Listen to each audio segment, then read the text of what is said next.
Em 1943, um dos livros mais importantes e adorados de todos os tempos era lançado ao mundo.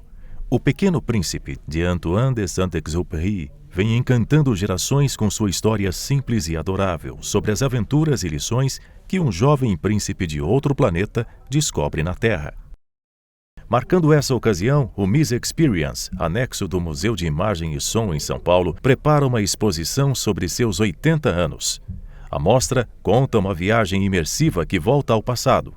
Primeiro, o público conhece a Paris dos anos 20, um período marcado por inovações artísticas e culturais, o cenário perfeito para que Saint-Exupéry começasse a trabalhar em sua obra-prima. A exposição então traz uma linha do tempo completa de sua vida, destacando sua atuação como piloto na Segunda Guerra Mundial e até mesmo passagens pelo Brasil. A mostra, então, mergulha totalmente na história de O Pequeno Príncipe.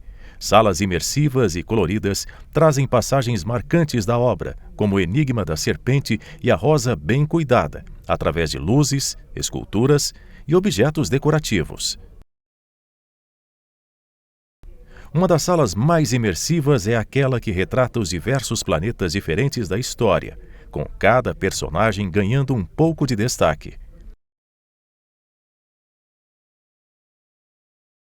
Mas a grande atração da mostra é a experiência em 360 graus. Uma sala gigantesca que projeta e ilustra praticamente toda a narrativa do livro desde o início até o desfecho, com ilustrações, imagens que vão do chão até as paredes e uma narração acolhedora. O Pequeno Príncipe segue atemporal e a exposição dos 80 anos do Miss Experience vai ajudar a manter seu legado vivo. A exposição fica aberta até março de 2026, com ingressos variando de R$ 20 a R$ 60, dependendo do dia.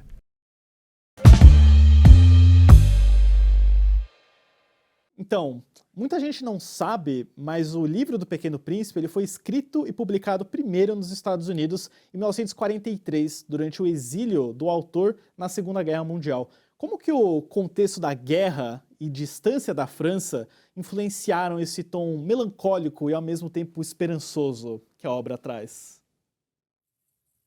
Bem, isso é o que você cita, né, o fato de ter sido escrito nos Estados Unidos e durante esse período, é a tônica da obra. Então, quando a gente pensa nisso, a gente tem que analisar também com certo cuidado como essa obra começa. Ela começa por um desenho, ela não começa por texto, e esse desenho é um desenho de umas postas de boia, ingerindo, né, matando, estrangulando uma fera. É um desenho de morte, é um desenho em que um animal está apavorado. Eu até brinco com as pessoas quando eu vou dar cursos, eu digo assim, mas esse é um desenho típico dos livros infantis? Não, né? Porque é um desenho de um ser apavorado que vai perder a vida e de outro agressivo que vai tirar a vida. Então a gente tem uma cena de morte. Isso em si já é um convite à primeira reflexão, que também será a última, digamos, a tônica, vou voltar nesse tema, mas a tônica da obra é a morte, é a ameaça, a perda das referências. Isso está muito claro no Pequeno Príncipe desde o primeiro momento. Já na dedicatória, podemos falar depois da dedicatória, mas já na dedicatória existe uma menção a esse momento tenebroso, porque ele dedica a um amigo que está, segundo ele, passando fome e frio na França. E esse amigo é judeu. Então já fica claro que é melancólico, como você bem disse, mas também um livro que tem que trazer alguma coisa, já que ele vai falar desse tema, dessa catástrofe mundial, não pode ser apenas para dar, vamos dizer assim, o pior do mundo para o mundo. Então, nesse sentido, nós temos que pensar que o Saint-Exupéry veio trazer alguma coisa com esse livro, escrito nessas condições de um exílio voluntário e até impensado. Ele ia ficar menos tempo em Nova York, acabou ficando mais, para tentar convencer justamente os americanos a entrarem na guerra, do lado a se aliarem, né, ao lado dos países invadidos, o primeiro criança, e aí, por conta desse movimento todo, ele fica e acaba escrevendo seus 3 últimos livros lá. O livro imediatamente anterior ao Pequeno Príncipe é o Piloto de Guerra, eu sempre digo. É um piloto de guerra que escreve o Pequeno Príncipe. Então, essa obra, ela tem, sim, esse contexto. E se ele não for levado em consideração, eu acredito que haja uma perda muito grande de quem lê. Não que ele vá ser vazio, porque o livro tem uma existência independente, ele é uma obra literária, mas esse contexto é fundamental para que a gente possa entender o que está por trás, né? O que realmente leva esse autor a escrever sobre esse tema e dessa forma como ele escreve, embora se dirigindo às crianças, ele consegue atingir todas as faixas etárias. Eu digo que é para as crianças todas, também essas que já são crescidas. É por isso, na verdade. A parte a parte esperançosa, né? A parte esperançosa da obra, ela é ligada a justamente, bom, estamos nessa situação, nessa guerra, nesse momento sufocante, mas o que fazer com isso? Se a morte é inexorável, é inevitável, inelutável, e não só no contexto da guerra, mas no contexto humano em geral. Então, buscar um sentido para a vida. E aí entra a parte mais, digamos, positiva, mais interessante do livro. Mônica, O Pequeno Príncipe foi o primeiro livro que eu ganhei dos meus pais. Eles foram... Eu tinha lá meus 4, 5 anos, queria um livro.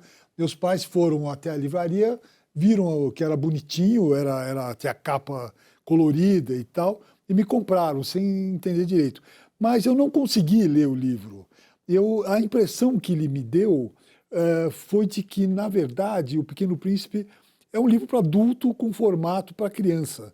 E eu queria saber, pelo que você está falando, tem a ver, a minha intuição tem uma certa razão de ser, né? Ele é muito profundo demais para ser infantil. Vamos lá. Vamos ver a parte em que você tem razão e a parte em que você não tem razão. A primeira sim, ele é muito profundo, sim, ele é difícil, vamos imaginar uma compreensão imediata. Algumas crianças tendem a não conseguir essa primeira abordagem, vamos dizer, não é na primeira vez, vai conseguir entender isso mais tarde. Outras não. O livro é para todas as idades, porque ele justamente aposta na questão da infância, quando se está no estágio mais puro da vida, menos contaminado de pré-conceitos e de ideias pré-concebidas. Então, tudo isso deixa a pessoa, no caso a pessoinha, né, a criança, mais livre, mais pronta para absorver conteúdos. Então, algumas crianças, elas têm um entendimento assim, por aferição, por intuição do Pequeno Príncipe, vendo os desenhos, elas vão viajar por aquela imaginação, vendo aqueles carneiros. Então, vai depender muito dessa criança, do ambiente, daquilo que ela está preparada para ver. Mas até a não compreensão, não conseguir ler, também é uma possibilidade, porque ele é um pouco traumático, eu diria, como eu acabei de dizer. Ele não começa por texto, ele não começa por um desenho de um cachorrinho, de um gatinho, ele começa por um desenho de morte. E isso pode, sim, gerar um impacto muito forte em alguns leitores. Conforme a história de vida de cada um, isso vai ter um impacto mais positivo ou mais negativo, mas, de algum modo, eu acho que todo mundo vai retomar o Pequeno Príncipe num outro momento e vai ter essa compreensão.